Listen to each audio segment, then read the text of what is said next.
ચલો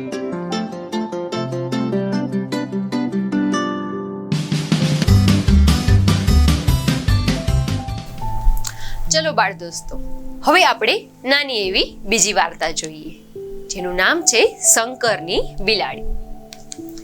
જો આ ચિત્ર, જેમાં શંકર અને તેની બિલાડી જોઈ શકાય છે.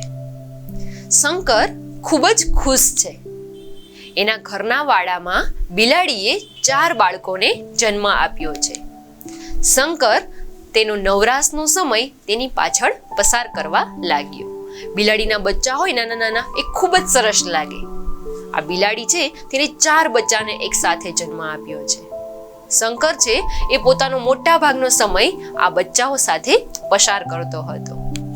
ત્યારબાદ એક દિવસ શંકર બિલાડીના રડવાના અવાજથી ઉડી ગયો. ઉઠીને તેણે જોયું કે વાડા તરફ દોડ્યો. તેણે જોયું બિલાડી રડતી રડતી 3 બચ્ચાને પંપાળતી હતી. એક બચ્ચું ખોવાયું હતું. બિલાડીએ 4 બચ્ચાને જન્મ આપ્યો હતો, એમાંથી એક બચ્ચું છે તે ખોવાઈ ગયું હતું. તે 3 બચ્ચાને પંપાળતી હતી, એટલે કે તેના પર હાથ ફેરવતી હતી. આ જોઈને શંકરને તો અચરજ લાગી.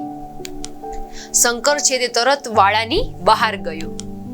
તેની બહેન માલિની એક બચ્ચાને રમાડી રહી હતી. જો આ માલિની એ બચ્ચાને વાડાની બહાર લઈ ગઈ છે અને તેને રમાડી રહી છે. તો હવે શંકરે માલિનીને વાડામાં બોલાવી અને માલિનીએ જોયું કે બિલાડી બચ્ચા માટે જ રડી રહી હતી. તેનું એક બચ્ચું બહાર વહી ગયું હતું, તો બિલાડી છે તે રડી રહી હતી.